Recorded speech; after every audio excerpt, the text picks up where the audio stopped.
the secretary received a phone call again from Claudia Campuzano Mena. She's in the hospital. She was admitted to the hospital. She doesn't know how long she's going to be. She's hoping to be out on Monday.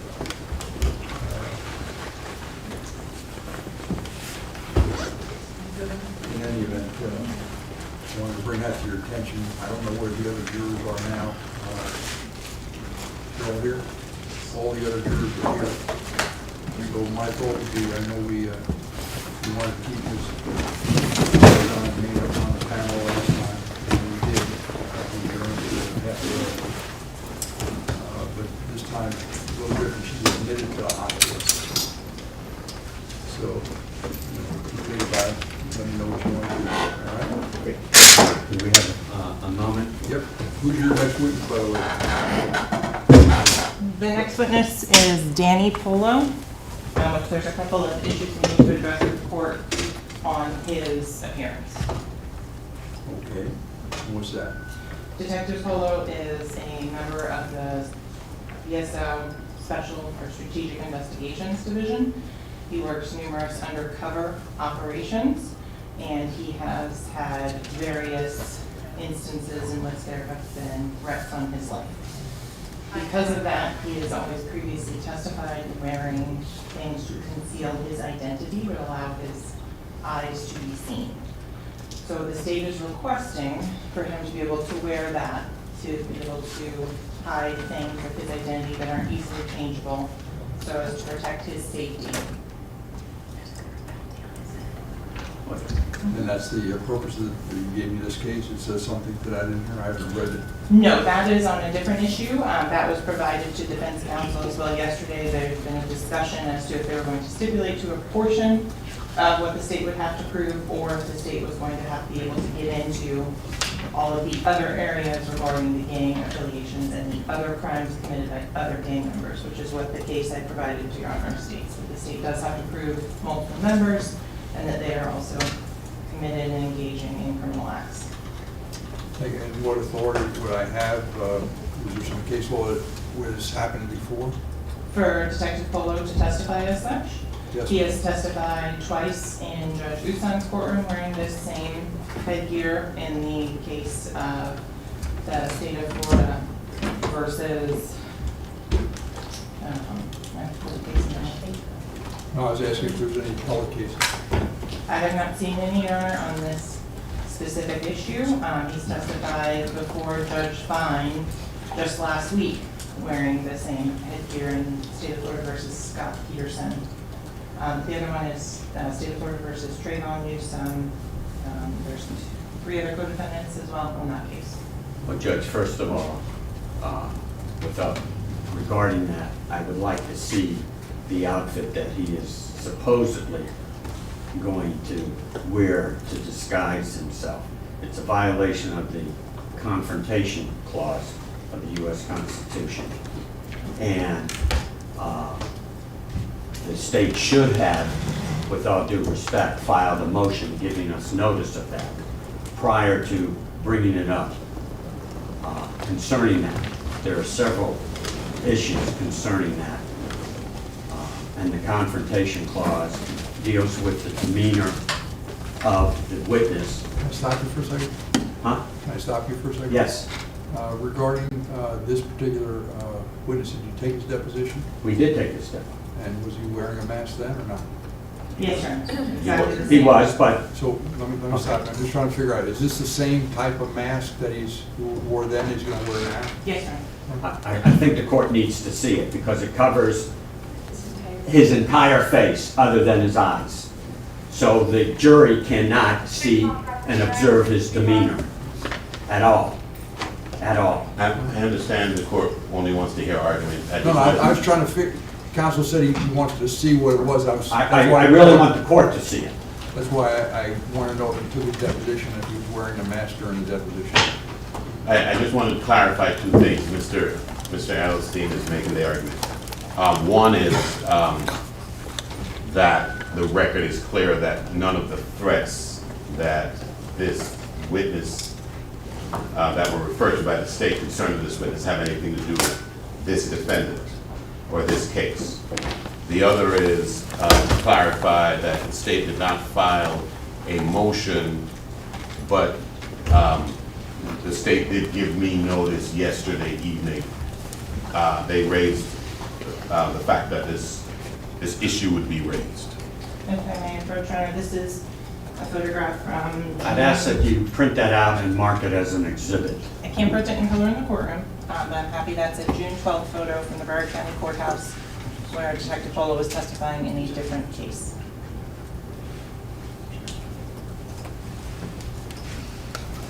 All right, anything else? Yeah, can we approach the bench for a moment? Sure.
Gary, can I see a second? Yes, Joe.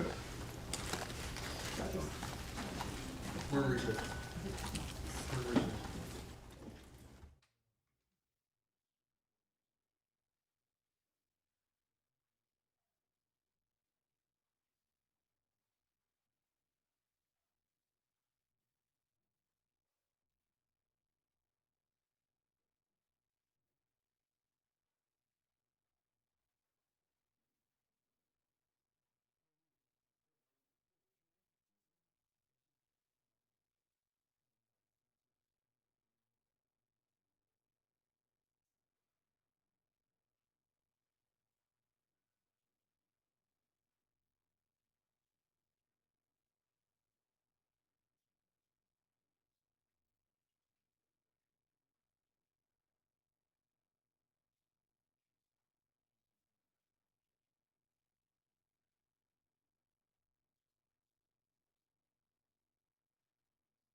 Yes, sir. Please state your full legal name for the record. Danny Polo, Please spell your first and last name for the record. DANNYPOLO. Thank you, sir. Thank you, and please have a seat. Thank you. Detective Polo, what's happened is you're wearing a mask now. Defendants have objected to that. Yes, sir. And the state indicated that it's been done in other courtrooms, and there's a predicate for it, I guess because of safety and security is the way I understand it, specifically your safety and security. Yes, sir. Is that correct, madam? Yes, Your Honor. So I want you to come in here, I want to take some testimony from you outside the presence of the jury just to verify all of this. So, Ms. Bradley, I want to head and inquire. Detective Polo, how are you so employed? With the Broward County Sheriff's Office. How long have you worked in Broward County Sheriff's Office? Since 2015. How long have you been assigned to the Strategic Investigations Division? Since March of 2018. In your time in the Strategic Investigations Division, or SAD, have you worked undercover operations? Since that time and before. And the undercover operations that you work, what type are they? Majority of them are narcotics, firearms, violent crimes, gang-related investigations.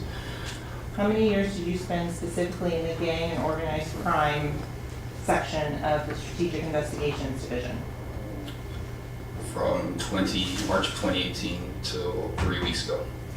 Have there been credible threats on your life? Yes.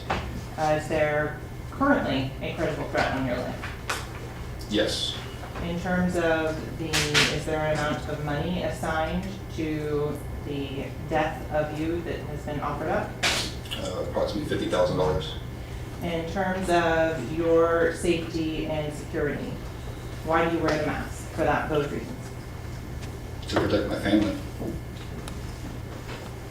So I'm not walking around Broward County, Palm Beach County, Dade County, anywhere, and get ambushed by someone that might be looking for me. We've done cell phone warrants on multiple people in Broward County involved in the investigation where I got the threat.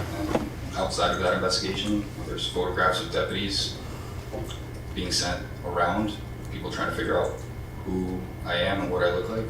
And that's a kind of a concern for me. If it was just one person, I'd probably just write it off. But you know, after 5 or 6 cell phones got downloaded, and there was pictures of many deputies being sent around saying, "Is this Danny Polo?" I'm like, okay, these guys are actually looking for me. And so, Detective Polo, with regards to the prior times you testified in court, did you testify earlier this month before the Honorable Judge Martin Fine? Yes, How were you attired? I believe I was wearing this suit probably. And in terms of your face, how was that done? Same mask. Have you testified before the Honorable Judge Michael Usan in this courthouse? Yes, Was that in or around February and March of this year, 2023? yes. And what case was that on? That was the XXX Tentacion case. And that was the death of that individual? Yes, How many times did you testify in that case? it was twice. How were you attired when you testified then? Different suit, same mask. And in terms of during that particular testimony, were individuals trying to call your cell phone and get in contact with you during the actual testimony? Yeah, that happened. And was this testimony live streamed as well? It was live streamed. Okay. Thank you, Your Honor. You have any questions Yes, on this issue? Go ahead. yes. What time did you get to the courthouse today and sit outside? Just after 9 o'clock. And were you wearing that mask? No, sir. In fact, you've been sitting out there for at least an hour unmasked, Yes, as sir. people were walking in and out, correct? Correct.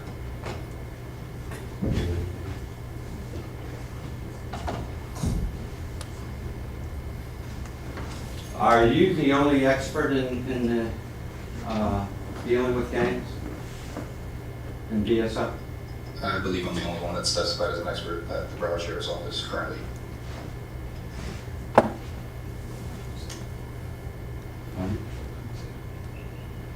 How about in the state of Florida?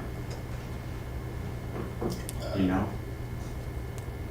sure there's other experts in the state of Florida.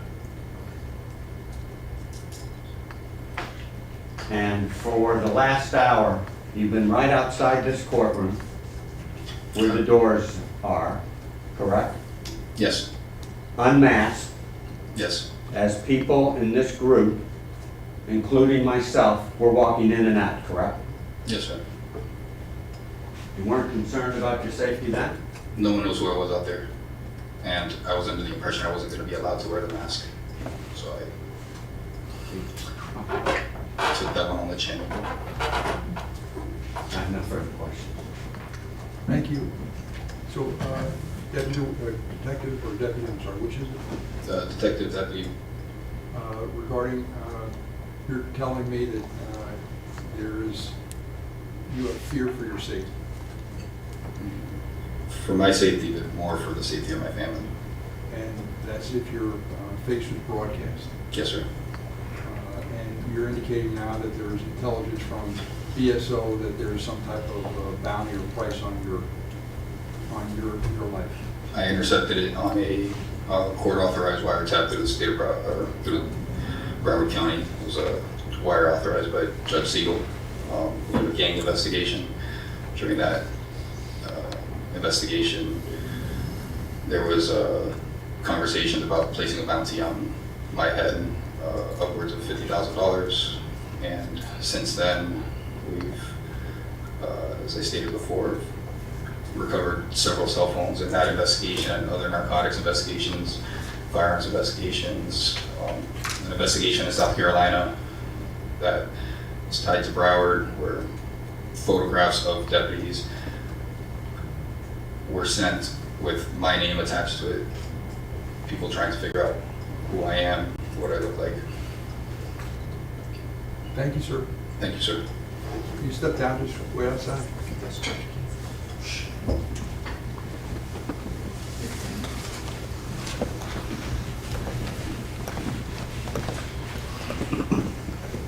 All right.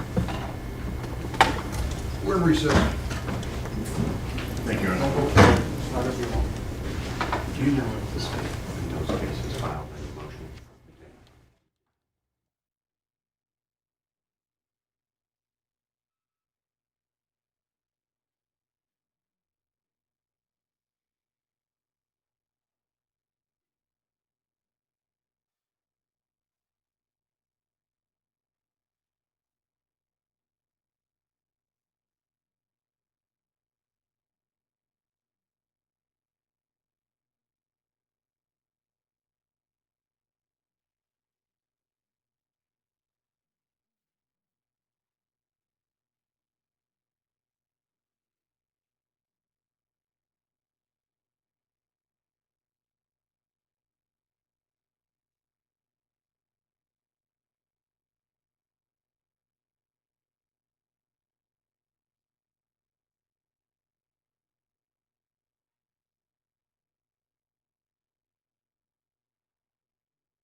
Jury's in the jury room.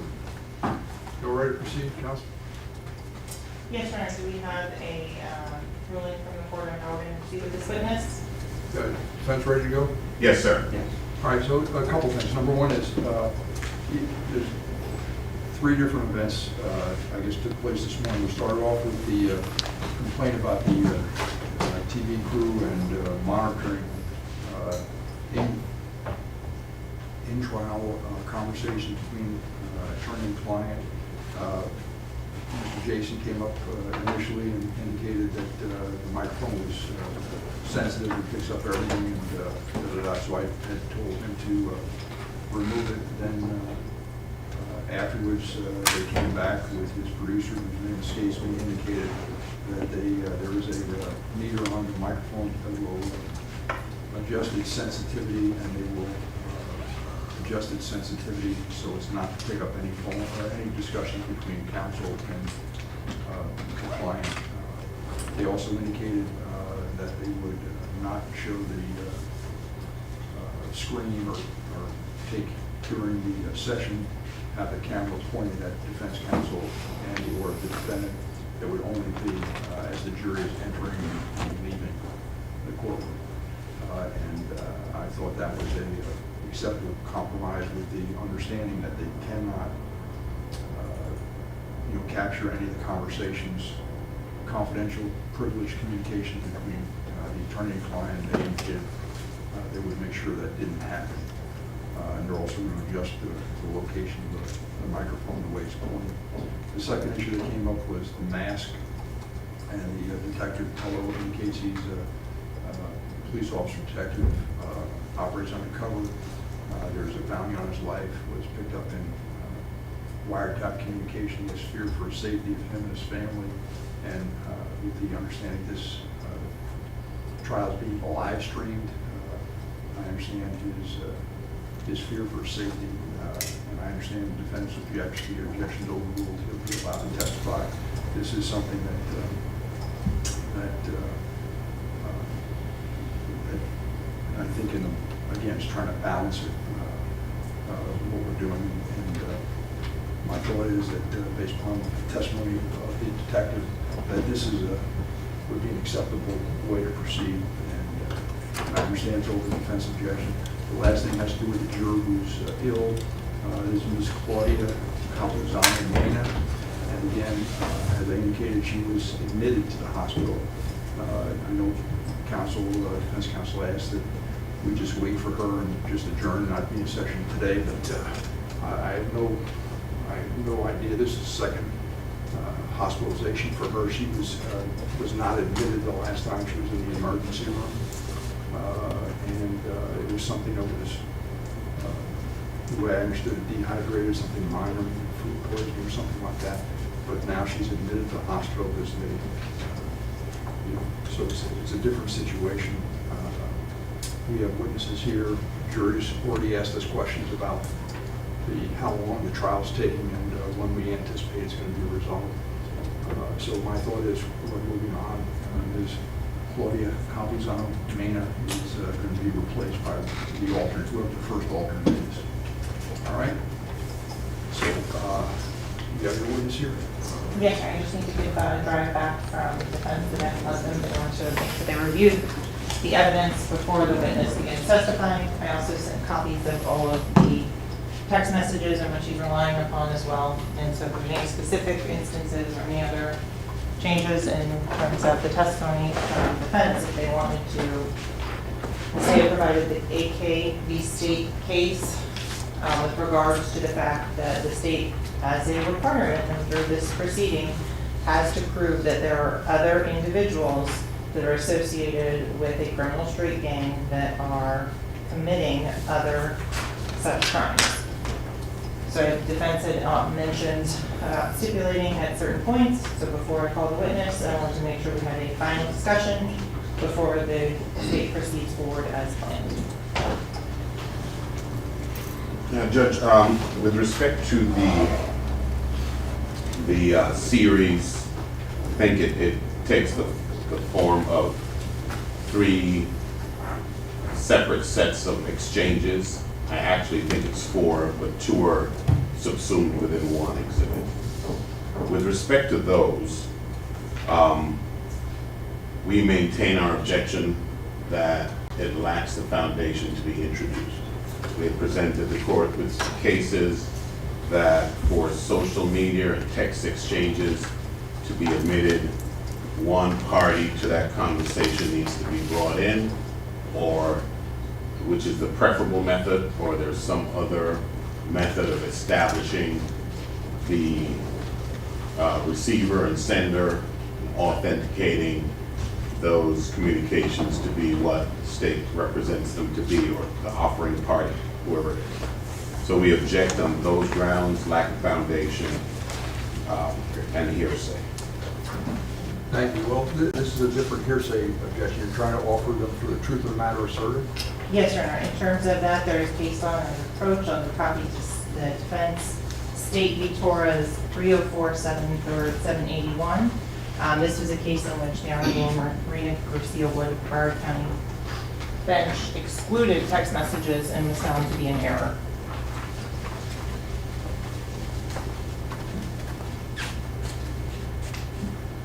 And what's the theory? What's the exception to the hearsay rule? It is a statement by a party opponent. They are statements of the defendant. The other statements from the other parties involved give context to those responses from the defendant. Concerning it being a statement of a party opponent, that's where it requires some authentication to establish that it is a statement of a party opponent. And I think the phone handle for each one of these texts is Sack Chaser Howard. Sack Chaser being the nickname, as we have indicated before, of one of the decedents. The phone is not registered in the name of our client, Mr. Devins. The phone was not retrieved from. Are these all from the download, the extraction that was done? Yes, Your Honor. So you're maintaining, again, you're maintaining that it's not his phone. So, and that's why previously, you said it was hearsay objection. I overruled that because it goes to who's using and controlling the phone, circumstantial evidence of that. And that's why I let it in previously. If you're saying that you want to demonstrate or document that it's his phone and you're going to show some of these texts or emails, we'll see where it goes. You make your objection, we'll see where it goes. Okay, and so that was with respect to the admissibility of it. Also, I think the state is just made a comment of trying to shift to the defense the burden of establishing the relevance of that which it proposes to introduce in evidence. Instead, we have here about 200 plus pages of documents. The defense can go through and tell me what they don't want me to include. That's not how it works. They have to establish the relevance of each one of those communications in order to introduce them. So again, we take exception and object to this reversal of roles. The proponent of testimony has to establish this relevance to introduce it. The state is saying, let the defense tell us what they don't like and we'll consider taking it out. That's not how it should work. That is an ominous and unreasonable burden on the court and on the defense to go through and ferret out that which is not relevant. They have to establish its relevance. So we would respectfully request that. I think the state indicated earlier that each one of these communications has to be gone through, and that's why this witness is going to take as long as they said it's going to take. And so when they do it piecemeal, we'll be in a position to make our objections as the evidence is being adduced. Thank you. Thank you. Let's bring the jury in.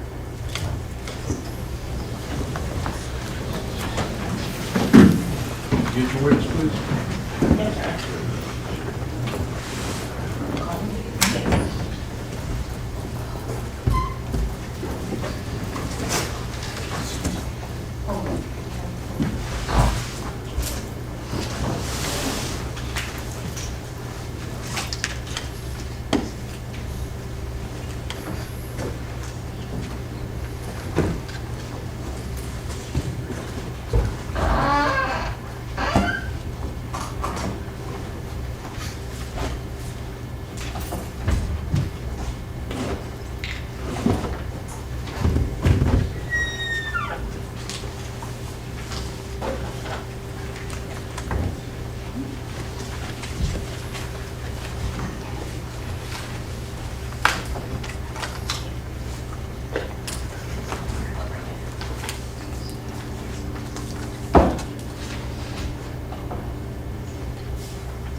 state yesterday had proposed to us the alternative of clearing the courtroom and letting this witness testify unmasked. And we think that would be much preferable to the masked situation. Thank you. Then again, the news media has a right to be here as well. That's my concern, is you're trying, there's it's just a balancing thing. I understand that was, I thought Mr. Edelstein indicated that was something that was preferable to him. I ruled, all right, we'll move it forward. Is the court going to give any type of curative instruction? You have excuse me 1 second. Hold on. You have some instruction on the read? Yes, Your Honor. I think we would have to include that the court has made a determination that balancing the interests of this defendant's constitutional right to confrontation is superseded by the media's right to be in the courtroom. And therefore, he's being allowed to testify in a mask, because those are the two interests that are being balanced.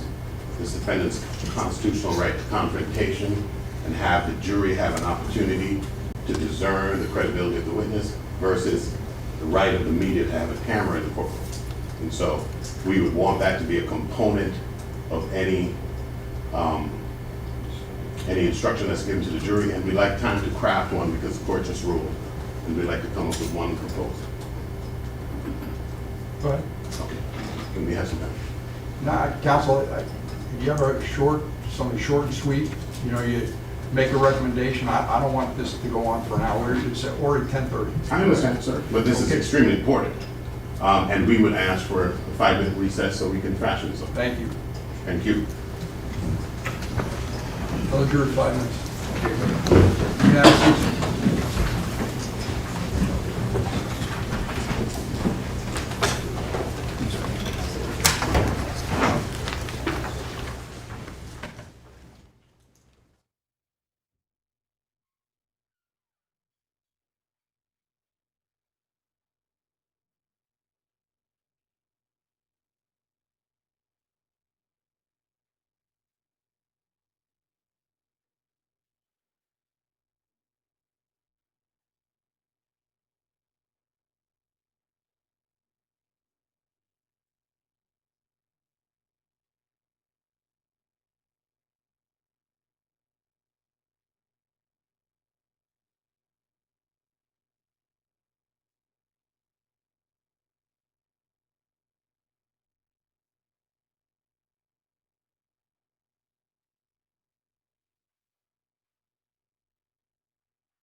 Assistant State Attorney, the jury in the jury room.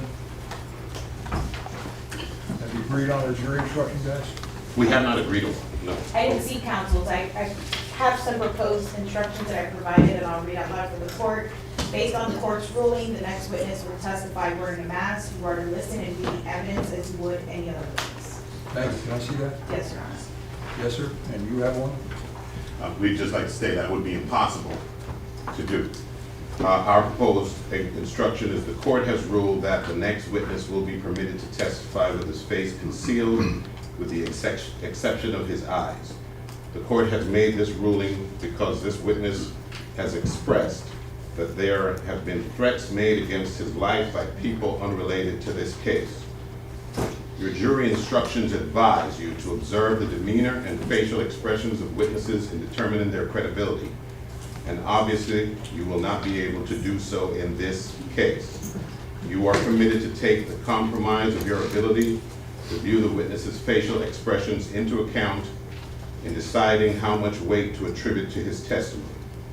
He is being allowed to testify in this fashion because the court has determined that the interests of the media in being present outweighs the defendant's constitutional right to face-to-face confrontation of witnesses against him.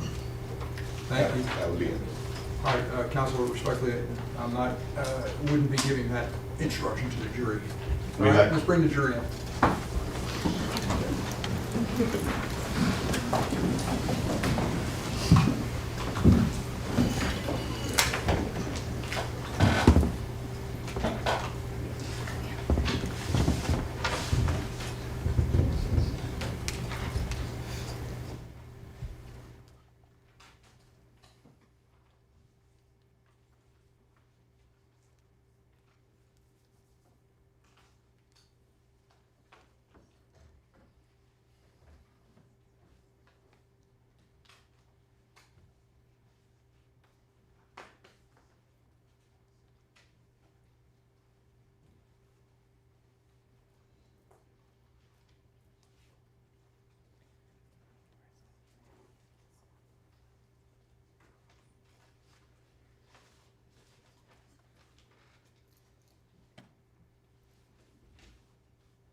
Jury entering.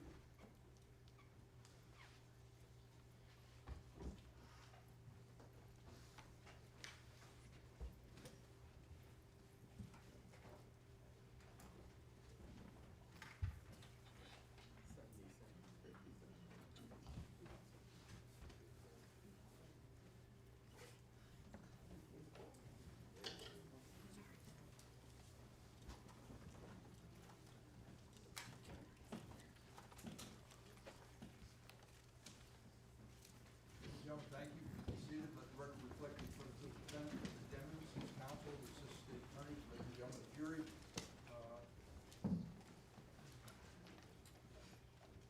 First of all, sorry for the delay. That was my fault. No one else is, and I apologize for that. Based upon the court's ruling, the next witness will be testifying wearing a mask. You are to listen and to view and weigh this evidence as you would any other witness. All right, is this your next witness? Yes, Your Honor. The state would call Detective Danny Polo. Sir, you want to stand up, raise your right hand, and be sworn? Yes, sir. Do you solemnly swear or affirm my testimony you should give in this case should be the truth, the whole truth, and nothing but the truth? Yes, sir. Please state your full legal name for the record. Danny Polo. Please spell your first and last name for the full report. First name's D-A-N-N-Y. Last name P-O-L-O. Thank you. Thank you. So that microphone in front of you, just up or down, but not back and forth, all right? Yes, sir. Ready to proceed? Yes, Your Honor. You may. Good morning, Detective Polo. How are you today? Good morning. Well, Can you please introduce yourself to the ladies and gentlemen of the jury? I'm a detective with the Broward County Sheriff's Office. My name is Danny Polo. Prior to working with the Broward County Sheriff's Office, do you have any other law enforcement background? I worked for the City of Hollywood Police Department And how long did you work for the state of Hollywood? approximately 2 years. How long have you worked for the Sheriff's Office now? Since 2015, so approximately 8 years. Can you tell the ladies and gentlemen of the jury what division or unit you were assigned to currently? I'm assigned to the Strategic Investigations Division. What does Strategic Investigations Division, or SID for short, cover for the Sheriff's Office? Within the Strategic Investigations Division, within SID, we have multiple county-wide units, such as Major Narcotics Unit, the Organized Crime Unit, the Gang Investigations Unit, Money Laundering Unit, Internet Crimes Against Children, Joint Terrorism Task Force, Bomb Squad. So with regards to the SID, you do undercover investigations. Yes, ma'am. Is that why you're wearing a mask today? In part, yes. Okay. So going to the Gangs and Organized Crime Unit, what years were you assigned to that specific unit? I was transferred to the Organized Crime Unit in March of 2018, and I was there up until about January of 2021. Just pause just a moment. Can we approach Jason? very briefly?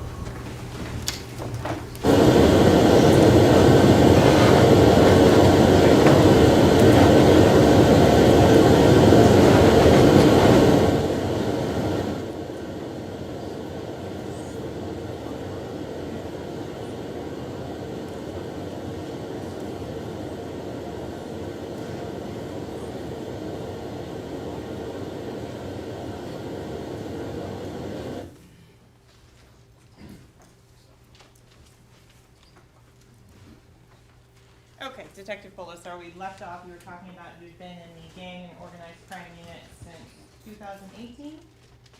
Yes, March 2018, I was transferred to the Organized Crime Unit. Okay. Prior to going to the Organized Crime Unit, did you have a background in gang investigations? Yes, I've been gang liaison for the city of Deerfield Beach since approximately, I'd say, the end of 2015.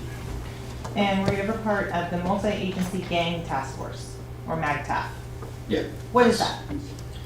It's a countywide task force with multiple agencies, not just Broward County. The way the Broward County Sheriff's Office is divided up is different districts. So the city of Deerfield Beach is its own district, Pompano Beach is its own district.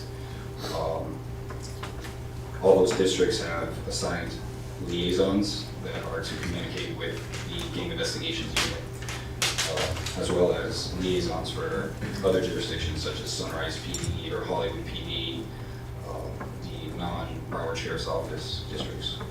And what are the investigational goals or aims of the Multi-Agency Gang Task Force? Gang reduction, reducing gang violence, reaching out to the youth and trying to stop it before it starts, and just gang investigations. So for the last approximately 3 weeks, where have you been assigned? I was just transferred locally to the Money Laundering Task Force. And as part of the Money Laundering Task Force, do you still have an aspect of organized crime and gang violence that you focus on? Yes, it all overlaps. The only difference is I'm now working the money laundering aspect of these criminal enterprises and gangs. In terms of during your time from 2018 to 2023 in the Organized Crime and Gang Unit, how many times did you have a chance to work as an undercover agent? I lost count.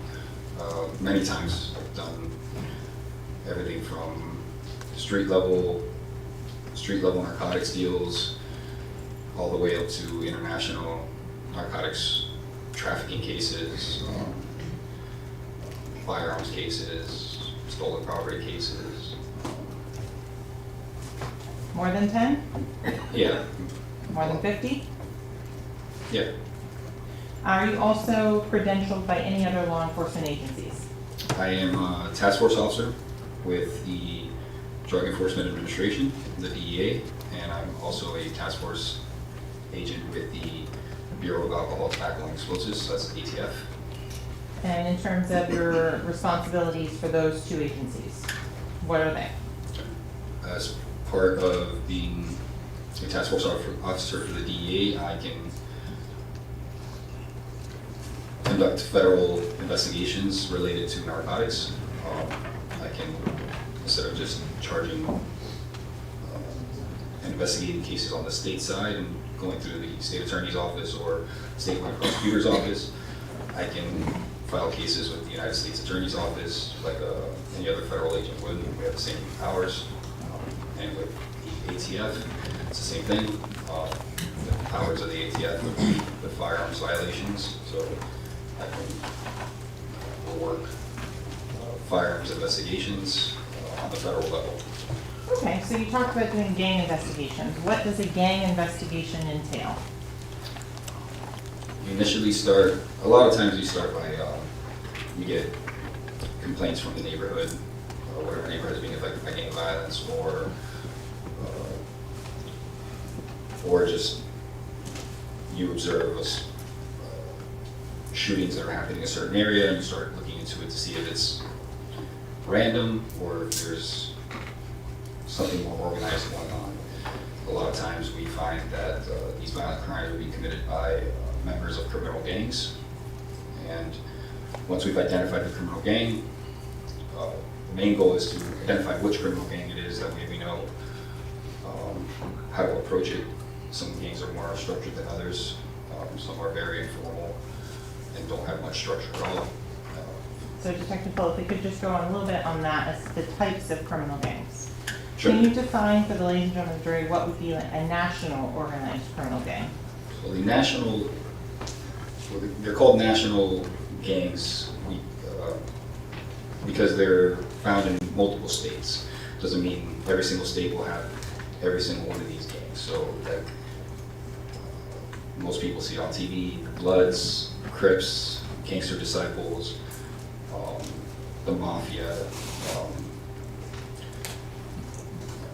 biker gangs, outlaw motorcycle gangs.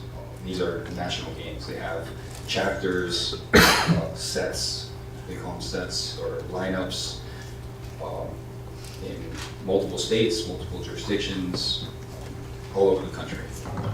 So Detective Foley, you also mentioned that sometimes they're a little less organized. Could you explain what a neighborhood street gang or hybrid gang is? Neighborhood street gang is just that. When you have a neighborhood that hasn't,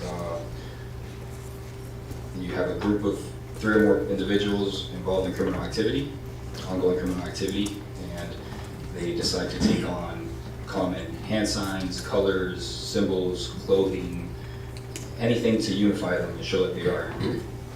And they operate sometimes within a city, or they can operate within multiple jurisdictions, but they're working together and they've adopted these common identifiers. These gangs sometimes eventually will report to or turn into national gangs, but for the most part, there's many neighborhood street gangs. You can have one neighborhood, one 10 by 10, apologize, 10 by 10 blocks of a neighborhood where you have 5 different gangs operating within that neighborhood. They might get along, they might not get along.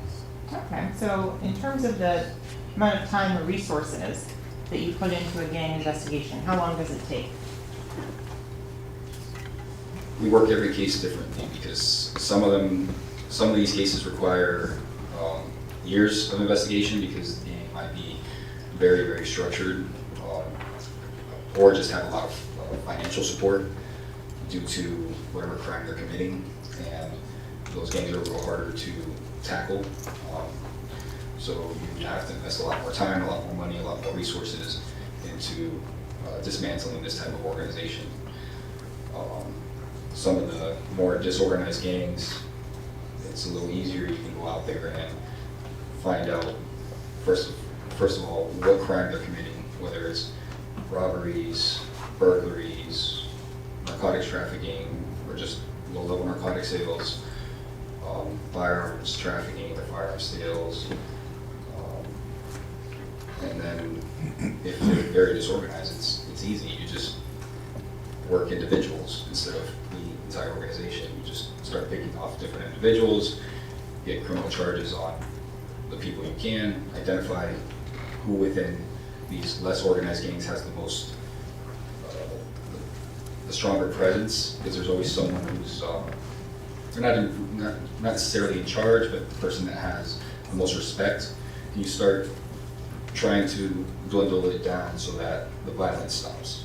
That's the main concern, is violence. So Detective Polo, what training and education do you have in the area of gang and gang organization?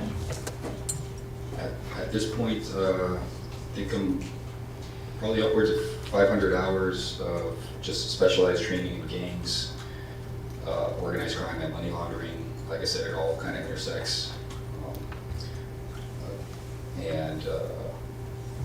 These are trainings I've done all over the state.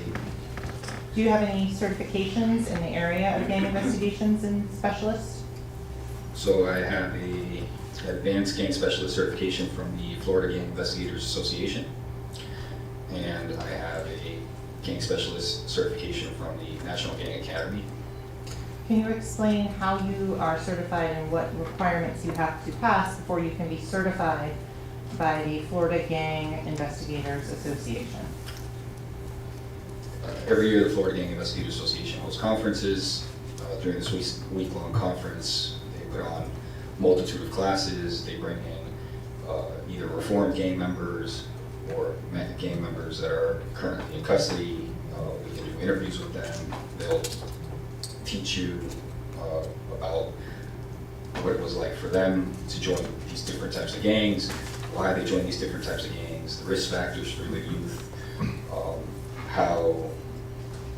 how they think, the gang mentality, so that way we can better understand how to approach gang members when we're working with them.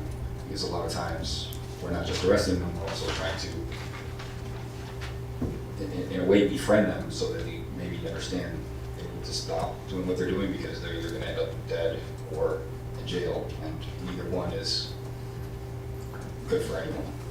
So you mentioned that you've done the training. What about in terms of hands-on investigative experience? Can you list for the ladies and gentlemen of the jury some of the different specific gang organizations you have investigated?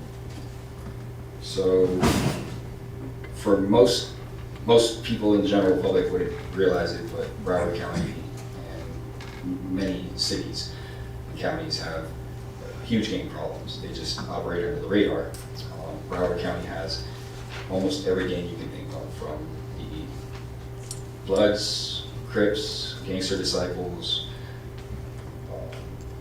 Sir 13, which is a Hispanic gang that originated in the West Coast, Norteños, another Hispanic gang, outlaw motorcycle gangs, different gangs within the outlaw motorcycle gangs, not just one specific group. Have you investigated, for example, white supremacy groups as a gang or organized crime? White supremacy groups, yes. I mean, they operate way under the radar. They try to. they're strange groups. So you mentioned Bloods, and that's what I want to focus on. Sure. Approximately how many blood gang-related investigations have you done? Specific investigations or suspects? Suspects, sorry. This last year, probably over 30. 430? No, over 30. Over 30. Oh, Just maybe this last year. and that's just in 2022? Yes. Oh. Have you ever testified in court on the subject of gangs and gang violence? Yes, I testified in both the state and federal court. Approximately how many times? Maybe 6 times. Okay.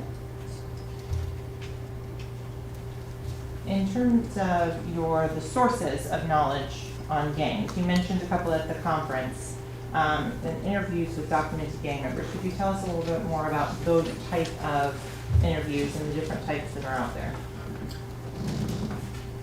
So, as gang investigators, we gain this knowledge not just through doing search warrants and finding documents that these gang members or these gangs generate. They create documents with their creeds, their codes, their oaths, the rules, bylaws, all that. So there's a lot to learn from that because it's written documents that they pass on from member to member. Because like every organization has rules, right? The sheriff's office has rules. You work for Publix has rules. They have a code of conduct. They have a way you have to dress. They have appearance guidelines. That's the same thing with gangs. It's no different. The national gangs have that a lot more structured. Some of these, we call them Bibles, gang Bibles. They're very lengthy. Some can be over 100 pages. So we learned a lot from those. The other side is interviewing and speaking with gang members. Sometimes it's gang members that we interview because they decide to cooperate with law enforcement to avoid either being prosecuted or to get a lesser sentence, so they're working off charges. Sometimes we interview gang members on an arrest. They don't want to cooperate with law enforcement. They don't want to reduce their charges. They don't care. They're okay with going to jail or seeing how the legal system works out. And you know, if you build a good enough rapport with them, which is the main goal, speak kindly to everyone, just be polite, treat everyone like a human being. I've had great success in interviewing many, I wouldn't even be able to tell you how many gang members. Can you explain what is a field interview or FI card? Field interview is it's done commonly in the field. You approach someone on the street, they committed a traffic infraction, some kind of infraction, and you make contact with them, or it could be consensual, you just see someone you want to talk to, approach them, talk to them. If they don't want to talk to you, you walk away, that's fine. But like I said, if you treat people with respect, most of the time they'll talk to you. When because you're they have doing no a- reason not to. When you're doing a field interview, what types of data are you collecting or aggregating at that point? The first thing I do if I'm talking to someone is, as I'm gathering their information, if they decide to give me their information, you know, there's times that people will decide to talk to you, but they won't give you their name, and that's fine. But I'll be looking at their person, at their body, to see if they have any tattoos, if they're wearing any specific colors, especially if I know that they belong to a specific gang. So if I see a member of a neighborhood street gang that wears military colors, right, camouflage, and I see a person walking in this neighborhood where primarily this is what they wear, and I decide to make contact with them and they decide to talk to me, then I'll start noting those things. Okay, he's wearing a bandana with camouflage colors, or he's wearing a belt with camouflage colors, or he's got this type of tattoo that's indicative of this gang. So even if they don't talk too much, sometimes their body tells you a lot. The way they're dressed, the way they stand, all those things are things you take into account. You mentioned some times people would testify. Do you review testimony of various criminal cases across the country for gang information? Yeah, we review testimony of gang members that are testifying in court. We review testimony, not even just testimony, we review indictments, indictments on the federal side and the state side, and read about these gangs and how they were investigated, and then we learn about the different types of ways that the gangs operate in different parts of the county or different parts of the state, because just because you're a member of the Bloods doesn't mean that the Bloods operate the same in every city or in every county or in every state. The rules are the written rules, but the rules are bent. So with regard to, you also mentioned intercepted communications, like wiretaps. Can you explain to the ladies and gentlemen of the jury what is a wiretap and how you use it in a gang investigation? Wiretap is a lengthy process where you first identify someone who's committing criminal acts. So in the case of a gang member who's committing criminal acts, they're involved in criminal activity. And once you've developed enough probable cause to believe that they are using their phone to conduct this criminal activity, you start drafting a wire intercept application. It's a very lengthy document. It's not an overnight thing. How you see on TV where you just ask a judge for a signature and they give it to you. You have to show that you have exhausted every means of investigating this person or this game. So you can't just go up on this person's phone and start listening to their communications. You have to say, you have to be able to explain that you weren't able to conduct an investigation because surveillance wasn't possible. Because let's say on a gang case, the neighborhood is controlled by the gang. You can't do surveillance in these neighborhoods sometimes. As soon as you walk in or drive in, they'll know your car doesn't belong and you'll get approached. Many times that's happened to me. So Detective Polo, specifically on wiretaps, once a wiretap is authorized, what do you have to do for the communications that are intercepted? You pick a schedule based on the person's activity. So if the person is on the phone 24 hours a day, then we try to cover 24 hours a day of communications where someone is sitting inside a room on a computer just monitoring live phone calls. As the person makes a phone call or gets a phone call, you are getting that phone call too. You're listening to it. You're identifying whether it's criminal in nature. If it is criminal in nature, you continue to listen. If at any point in the conversation it becomes non-criminal in nature and they start talking about, the basketball game or what they're doing over the weekend, then you stop listening. It's called minimizing. You turn off the call and you follow the rules of minimization. So you spot check the call at that point. Then you check the call. The rules are different for every case, so I can't say it's this many minutes here, this many minutes there. But you would stop listening for a certain amount of time, the rules that were determined by the prosecutors, and then you begin listening again. If when you start listening again, you hear evidence of criminal communications, and you continue to listen for the amount of time that they're.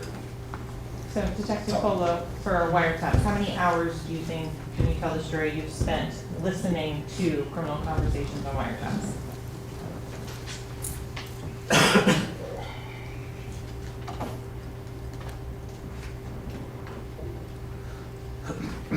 Hundreds, if not 1,000, maybe more. Is there a special vocabulary that you learned during the course of listening to wiretaps?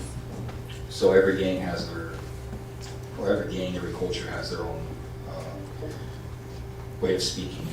So a lot of gangs come up with codes, code words. Some organizations that aren't gangs have the same thing, and you have to decipher them basically. And with gangs, in these Bibles, they sometimes put their codes, and it's easier to identify certain what certain things mean. So they might be speaking in slang, but we know what they're saying because we either have basically a dictionary that they've created that we already have in our possession. Context, you start understanding what they're talking about. Okay, so it sounds like a good segue to go into, you mentioned the Bibles and things. Have you had the opportunity as a gang member to conduct search warrants and seize some of these printed materials? Yes. Could you explain some of the things that you've gotten out of, like, for example, email accounts? Yeah, so a lot of gangs that are sending these Bibles around, they don't want these Bibles, these books of knowledge. They call them knowledge. They don't want these things in the hands of law enforcement. They don't want law enforcement to understand their inner workings.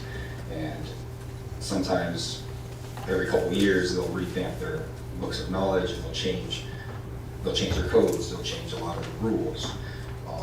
The original history within the books of knowledge is going to remain the same, right? You can't change the date the organization or the gang was established. It was established in 1996. It was established in 1996. You can't change that in your Bible, but you can change your codes. You can change the language you're using. You can change some of your rules depending on what's been going on in the world.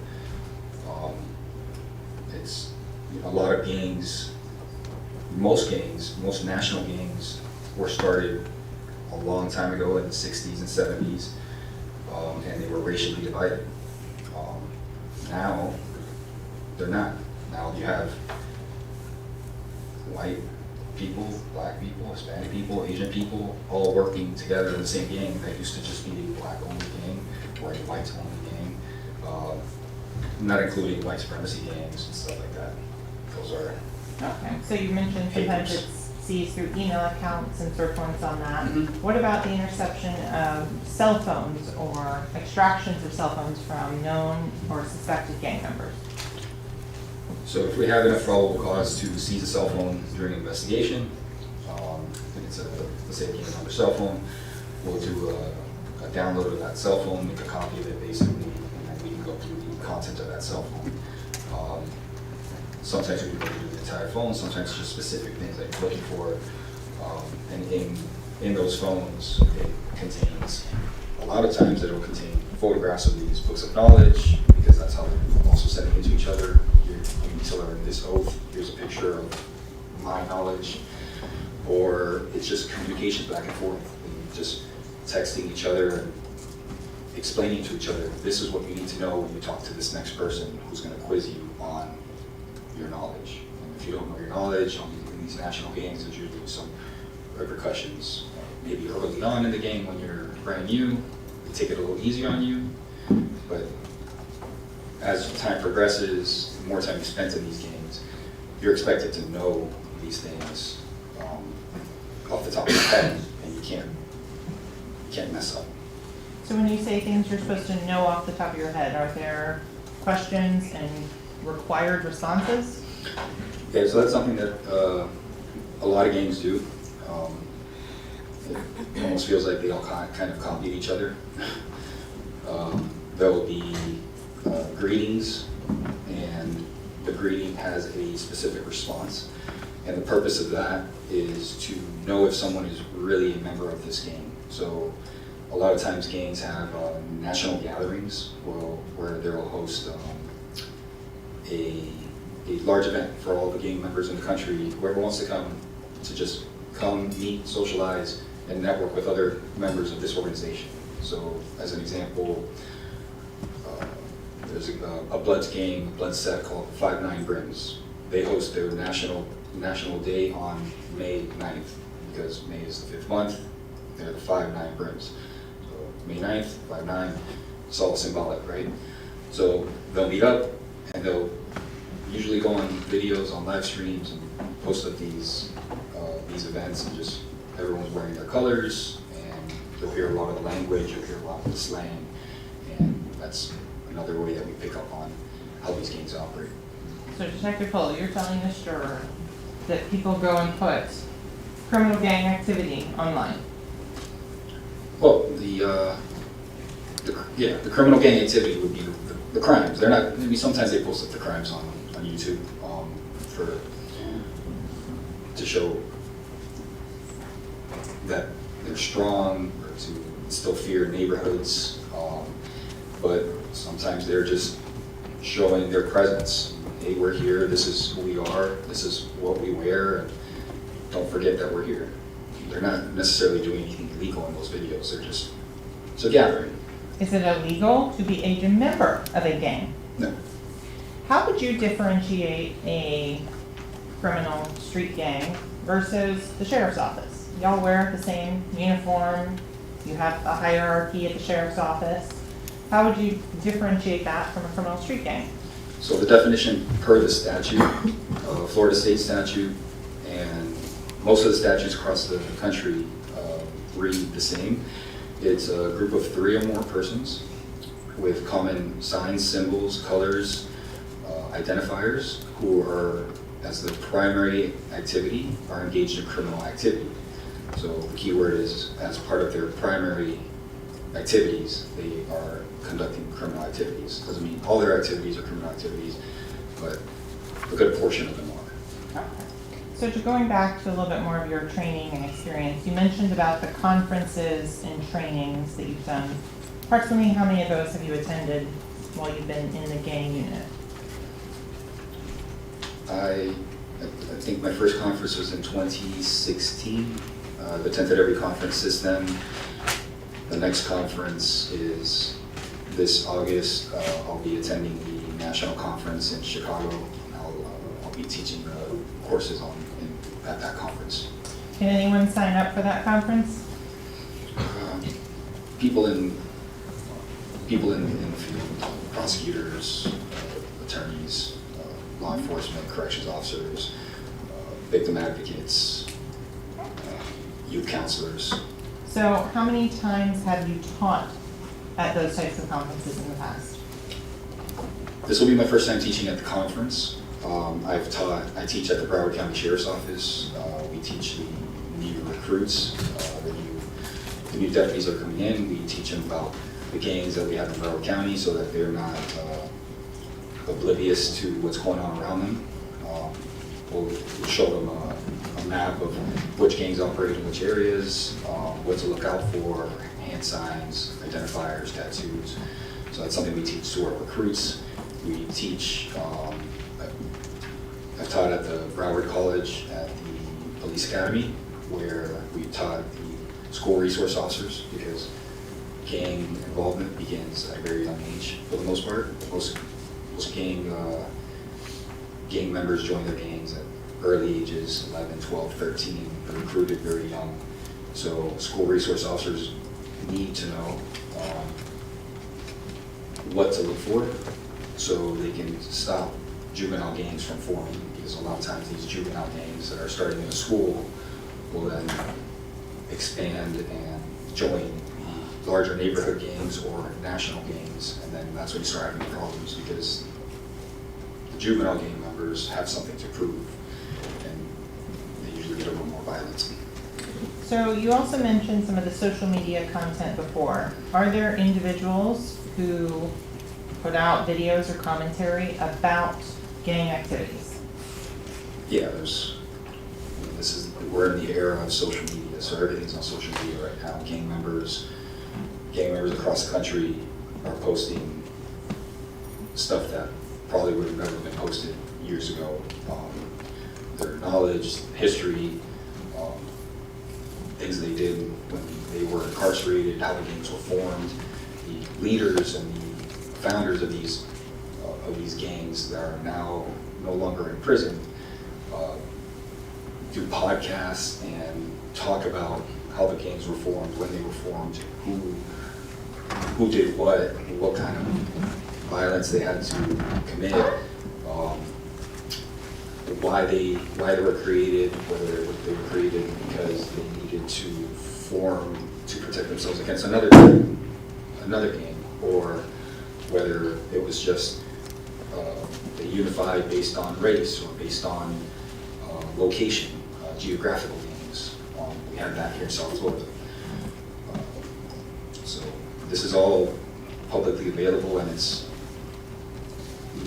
national leaders and national founders of these gangs that are putting out these videos, as well as just regular gang members on the street that are not of any special rank. They post up videos. If they find out someone is claiming to be a Blood or a Crip and they're not, they'll confront them on social media to get views. And some of these confrontations turn into physical assaults. People get called out for being for false flagging. That's what we call it, false flagging, or just pretending to be or claiming to be part of a gang member. Okay, and so I think the last aspect of gang knowledge that we haven't yet discussed would be undercover investigation. Yes. Could you explain briefly how those are conducted and what types of information is brought back? So we do undercover investigations on most gangs that we can do them in pretty much almost any gangs. So some gangs are a little more trickier than others based off what the requirements are. Obviously, very organized gangs do background checks sometimes, stuff like that, and that makes it a little more difficult. But we've infiltrated gangs. We have detectives within the Broward Sheriff's Office and within the other agencies that we work with. We've actually infiltrated gangs, been blessed into these gangs, become gang members, been put on the national books, and no one knows. I mean, that's what we can't say those names, but. Understood. Is this something that's done for like the Bloods, the Crips, as well as like the Mafia and things that's been done for many years in this particular area of investigation. Yeah, the Mafia is a great example. That was done a long time ago with the Mafia. It's been done with Bloods, Crips, outlaw motorcycle gangs have been infiltrated multiple times. Most recently, we infiltrated several blood gang sets. We have several detectives that are that are blood gang members in their undercover lives. Do they bring back and share the knowledge with the other members of the Organized Crime and Gang Task Force? That's the best part about those investigations, is that it's not just that we gain this intelligence, but we corroborate everything that we're getting from either informants or from people that just want to talk to us on the street. We're not just taking our word for it. They're telling us exactly what to do. Hey, you need to learn X, Y, Z. By the next time we meet again, you need to learn this oath. You need to know this handshake. You need to know what to wear. You need to know what to say when you meet this guy. You're going to meet the next boss up, because everything is it's organizational. So you're going to meet the next person up, and they're going to keep quizzing you. They're going to find out where you are in your process with the game. So if you're a very young gang member, not at an age, but young in the game, you might have some leeway. But we've had those instances where we're meeting other gang members and our undercover might have messed up the handshake, and everyone just kind of freezes. And so like, looking at that person like, who is he? Because that's the first thing he should have known. How did he mess that one up? And you know, that we kind of have to recover from that. Those are little things. So these are things that have corroborated all this information that we gained from phones, emails, social media, interviews. That's the icing on the cake for us.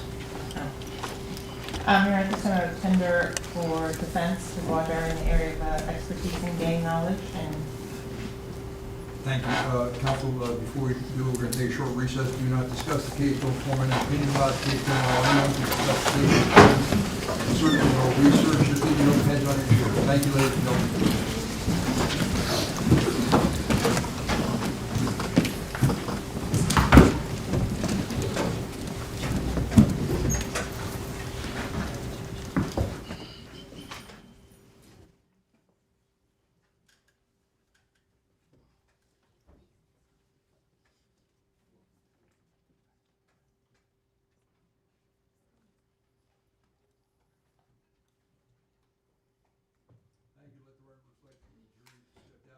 Remain along with the defendant and the witness. Detective, the court reporter saying she has a little difficulty because you're facing the jury a lot, so if you could just speak up, all right? Yes, sir. Can I see counsel sidebar, please? yes, sir.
step outside for a moment, discuss this.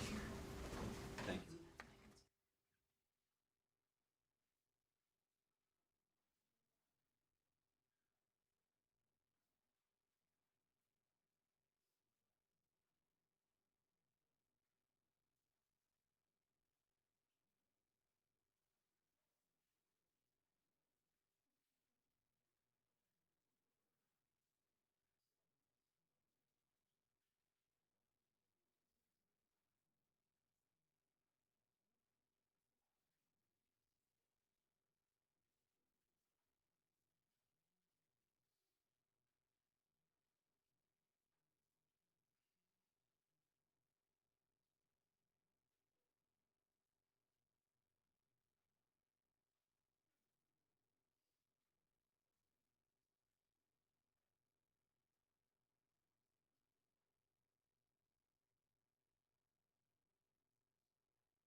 assistant state attorneys, the juries in the jury room regarding the two messages I received from one of the jurors.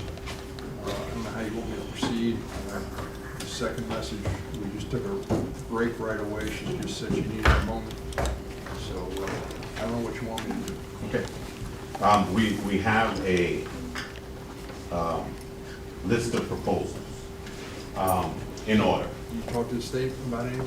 No, not yet. No, I know the state's okay with the first one, which is allow this for the court to reconsider its position with respect to this witness testifying with a mask.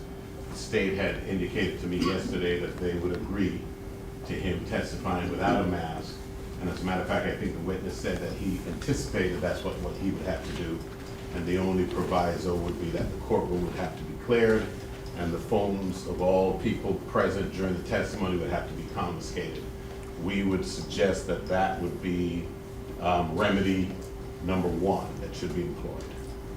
So I think the problem with that logic is it's assuming that it's the witness's mask that is making her uncomfortable, not the testimony about gangs.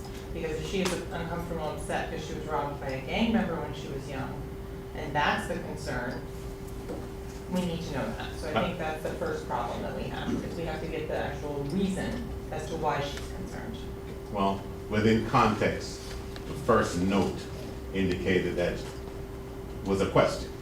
Why does he get to see us and we don't get to see him? So I think that lets us know that it's the mask that's of concern and that the presumption of being robbed was being robbed with a mask. If it's gangs, we did a thorough voir dire during which the issue of gangs was addressed, and she's passed that hurdle, so it's not a gang issue, it's a mask issue. So that would be our first proposal. And if the court's willing to do that, I guess we don't need to get to a second proposal. My concern is the second message that the juror sent over, where she in essence asked for a moment. But so the record's clear, it says, I need a moment. I can't listen properly. When I was a child, I've seen someone get robbed and I am having an anxiety attack. So my question is, if she's able to proceed with it, or if this is going to somehow color her thinking. That's what I'm mostly concerned with respect to counsel. Sure. And that's a sword that can cut either way. Oh, I understand. But That's what I'm more concerned, and I'm also concerned about trying to interfere somehow with the jury's process. And, you know, if she just needs a moment, maybe we just, you know, send them to lunch now and not worry about it. But I'd still like to find out as to is she going to be able to follow law and whatever happened. I mean, I don't know. She's already on the jury. She's already been accepted. You asked all your questions. I think we've crossed that bridge already. we have. So I don't know. I'm concerned, and I don't know how to. And I understand and appreciate the court's concern, but the question is, what is precipitating her anxiety? And it's the mask. And yes, we can clarify that with her. I have no problem doing that. But it can't be gangs, because we discussed that at length during voir dire, and she cleared that hurdle and was put on the jury. Yes. But that would be our first proposition. If the court would consider that, that would be great. The second proposition would be, the first of her two notes was a question. And it was, why can he see me and we can't see him? Which goes to the heart of the confrontation clause. And also lets us know that her concern is the mask. And the jury instruction that was proposed by the state and accepted by the court doesn't address the question at all. It says, consider him like everybody else. Well, how are they going to do that? They're going to be instructed the way that they consider him, as judging facial expressions, which they can now not do. We made we proposed a jury instruction, which the court rejected, and we would ask that the court at least consider whether or not it would offer some variation of that such that the answer to the juror's question can be met, which is why. That's why. And I think they need to know that the why does not concern any issue with respect to this particular defendant. The third is the problem that we had before, which is, as brought out during Mr. Alistein's questioning earlier, the state could have chosen any expert in gangs. They elected to choose one who has threats against his life that don't concern this case and is undercover. And therefore that they have precipitated this problem. I think Mr.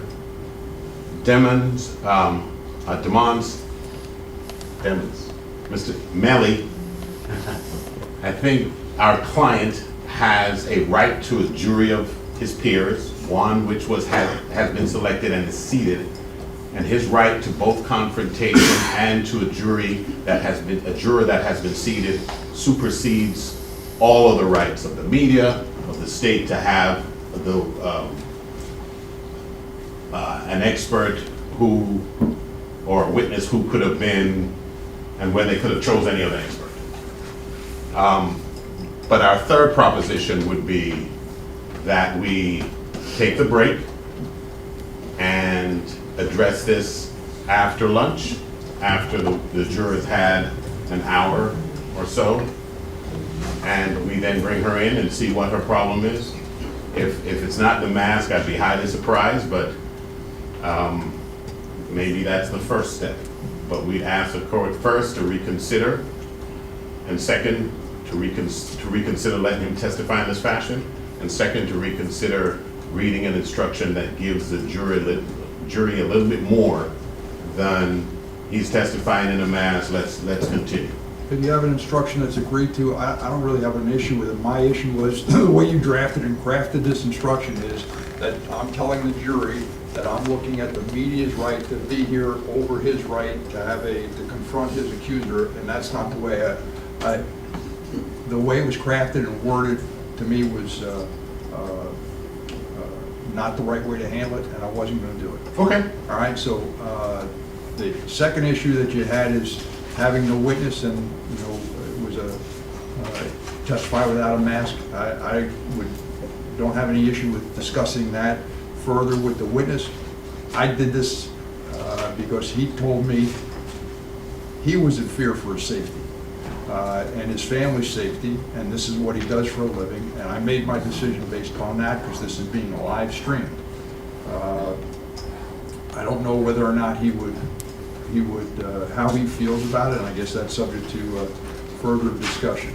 As far as taking a break, I think that's the best way to handle it. We'll take a break, give the juror an opportunity to go have lunch, and once she comes back, the first order of business that we can do is to talk to that juror about how she feels and whether she's able to continue. If everybody's okay with that, that's the way we do it. Proceed, just see how she feels. If she's not suffering from anxiety anymore, if it's strictly an issue of the mask, then we'll know where that stands and we'll address it. And I can ask the witness then how he feels. So we'll take it one at a time. All right. So let's do this. We're going to take our lunch and recess now. Any objection, Gary? I told the jurors not to discuss the case. Just tell the jury to come back at let's say 1:15. All right, or 1:30. Say 1:30. All right. Give her a chance to relax, and jurors back at 1:30. Okay? Yes, sir. So, Attorney's back at 1 or 1:15? Quiet. Attorneys to be back at 1 or 1:15? I want some further discussion with you, because counsel raised an issue about these text messages that are on the phone, and I'd like to see about getting some clarification with that, all right? So, Gary, you tell the jury to proceed back at 1:30, all right? Okay, and there's one other thing, maybe, and I figured the last part of the jury instruction would be that with which the court took exception. And that's why I put it at the end, so it could be easily excised. We do propose that as the proper instruction, but We'd like maybe to copy the rest of what we have proposed so that the court can look at it over the break and the state can look at it over the break. I've excised that last portion and maybe we'd be better informed to discuss it upon return. That's fine. So regarding this witness, let's just, I don't know what the documents are, but I'd like to proffer basically how this is getting in. I understand there's an extraction, and I understand that was done, but I haven't seen what the proposal or the summary from the extraction was. And Your Honor, I have those. If you wanted to look at them over lunch, I'd be happy to provide them. Sure. You gave a copy of this to counsel? Yes, Your Honor. Yes, we do that. But these would be the ones I'd be trying to introduce as the color copies. They're the easiest to read. So these are for what you intend to introduce at the time of trial, Yes, Your Honor. all right? There's also, I'm just gonna grab And so it. counsel's objection basically was, and again, to reiterate, I let the extraction in because it was taken from the phone. Defense's position is that there's no indication that it's the defendant, Jamel Demons' phone, and your position was that what's on the phone is evidence of who's had care, custody, control, and who was using the phone. Am I understanding the argument correctly? Correct, Your Honor. And so those messages go to show that as well.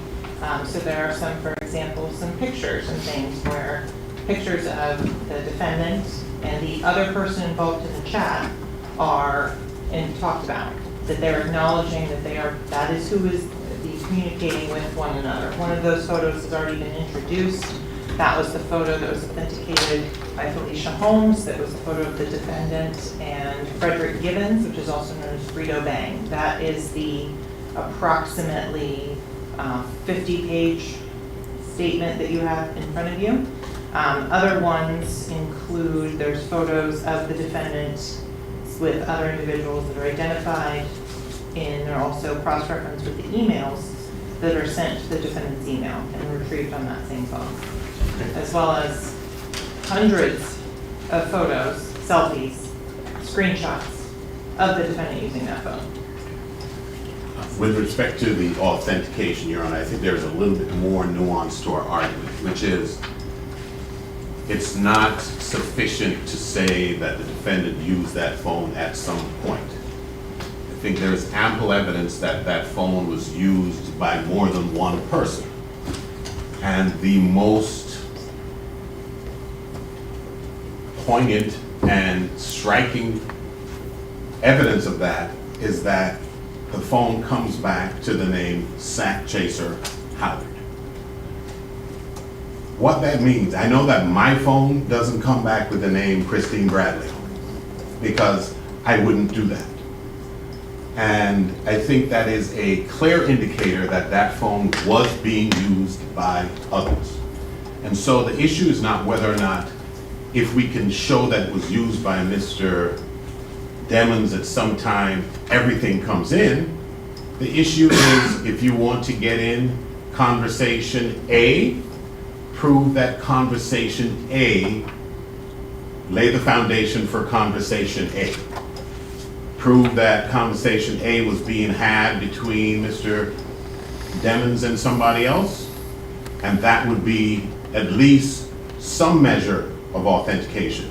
The case law does indicate that one of the two parties to the conversation is the way to go, and that's the way to authenticate it, but it's not exclusive. But each single conversation, as it's coming in, should be authenticated, because the fact that the phone was passed around and used by several others, we have presented the court with evidence that that phone was being used while Mr. Demons was in custody. We know it's being used by several other people. It's not in his name and it wasn't recovered from him. And so the issue isn't whether or not he's ever used it. The issue is each conversation that you're trying to put in, authenticate it, lay the proper foundation so that we're not risking misleading this jury. Thank you. And counsel, this is on these This extraction report is all on the phone with the 9807 phone number, correct? That's correct, Your Honor, and just so. And that's the subscriber of that was Jamie King? That's, yes, the defendant's mother. It's the information that's from T-Mobile, I forget the exhibit number, but which had to subscribe and showed that this 9807 line was signed or used by Mr. Dennis, the defendant. That there's other information that the state has introduced, including the pawn receipt in which Mr. Demmons is identifying that as his personal phone number. I realize that, but I'm There's- trying to go back to the subscriber information. I thought that and I don't have it in front of me, but the plan was a family plan or something, and Ms. Jamie King had one phone, is that correct? And Mr. Demmons had a different phone? There are multiple phones on that plan, including one of the victim's phones that was used by the victim. Mr. Anthony Williams was on that same phone plan that Ms. King was paying for, but the defendant was using. And so in terms of any evidence that anyone else was using that phone, Your Honor, there's been proffers of things that will supposedly be said by the defense. However, there is no evidence before Your Honor that anyone else other than the defendant used that phone. Your And Honor, I'd be so- happy to put together over lunch a compilation of every single one of the screenshots that the defendant took on almost every FaceTime call that includes him in this small box, which would be indicative of who is using that phone, and the other individuals that he is calling as the larger picture. Your Honor, some of the evidence is before you now, which is Mr. Williams, who was also on that plan, was also using that phone. His nickname was Sack Chaser. Right before you, you will notice that all of those messages are coming from Sack Chaser. I'm not claiming that that means that all of those messages are from him.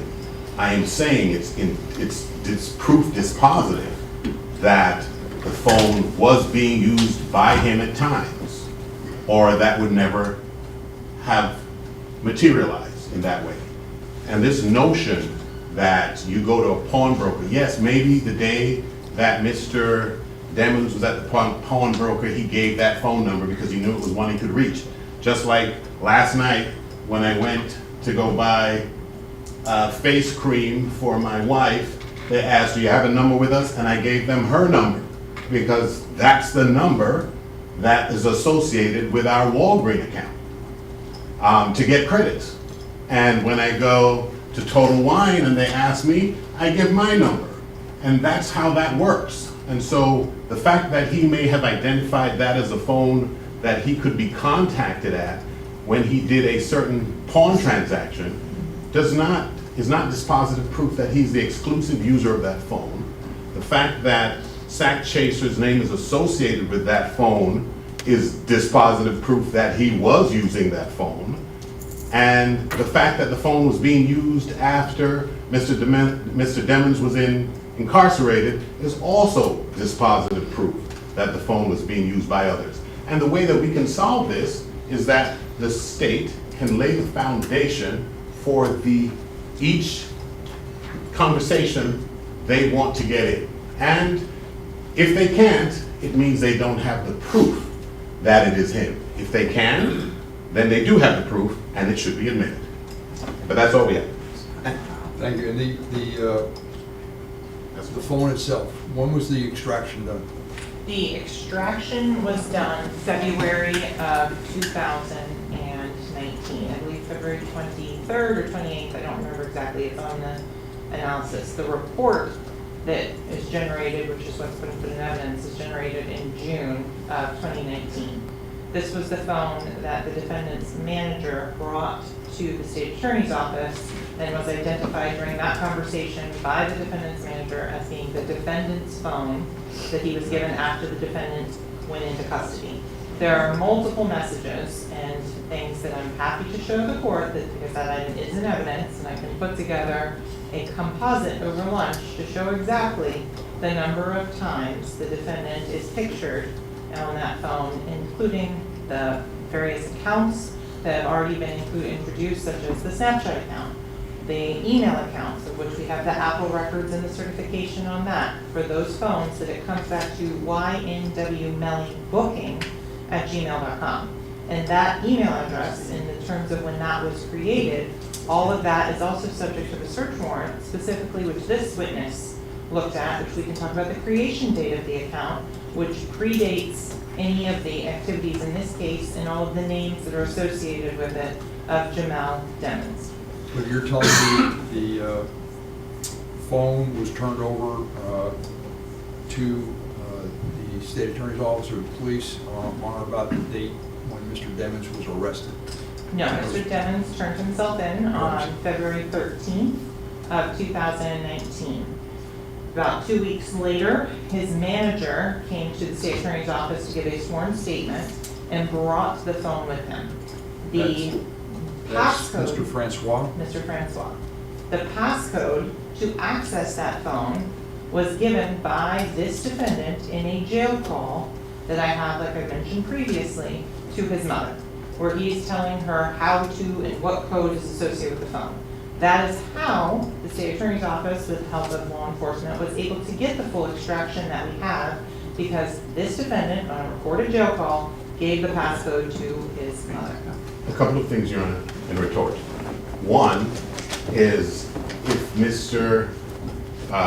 if YNW Melly is like any other artist, the person who does their bookings is their manager, the person who had phone in hand. So if it's coming back to YNW Melly booking, that would suggest that it's the manager who has possession of that phone. The other thing that suggests he had possession of the phone is he had possession of the phone and he turned it over. Now, the fact that Mr.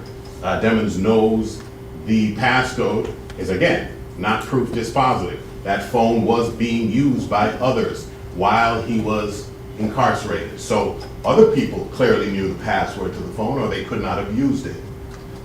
And third, I'm not sure that Mr. Francois coming in here and saying it's Mr.